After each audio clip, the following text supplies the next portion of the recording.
হচ্ছে তৃণমূলের এখানে ভোট পড়ে না। এখানে এরা বিজেপিতে আমরা ভোট দেই বলে দীর্ঘ গত 10 থেকে 15 বছর এই জন্য এই রাস্তা তৃণমূল ইচ্ছা করেই করে না। তো যখন আমরা যাই বলছে তোমরা তো আমাদেরকে ভোট দাও না, আমরা কেন রাস্তা করব।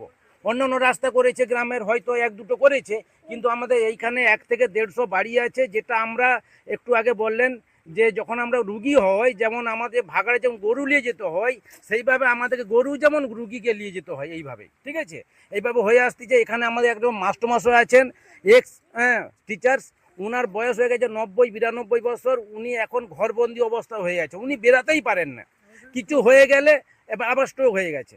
তাহলে চিন্তা করুন আমরা এখানে কি অবস্থাতে, আমরা কত কষ্টের মাধ্যমে আছি। কিন্তু আমাদের এই অবস্থা, কাদা দেখুন, আমরা 15 বছর কাদা ঘাঁটতেছি। এবং আমাদের যে পা যদি দেখেন, আমাদের পায়ের যে নখের যে কোনা অবস্থা, পুরো হেজা লেগে পুরো সাদা হয়ে পুরো খরে চলে যাচ্ছে চামড়াগুলো। মানে আমরা কাদা ঘেঁটে ঘেঁটে আমরা কাদা ঘাঁটতে পারছি না। আমরা আমাদের কাছে বর্তমান যে সরকার আছে, বিজেপি সরকার, আমাদের আবেদন, পাড়া থেকে আবেদন, যত তাড়াতাড়ি সম্ভব আমাদের রাস্তাটায় যেমন ঢালাই হোক, মোরাম হোক, যেমন একটু আমরা চলতে যেমন পারি, এইটাই আমাদের আবেদন। আপনার গ্রামের নাম কি? গুন্ডুত, পশ্চিম বুথ, 274 নম্বর। সবং নামটা? সৈয়দ আলমগীর আলী।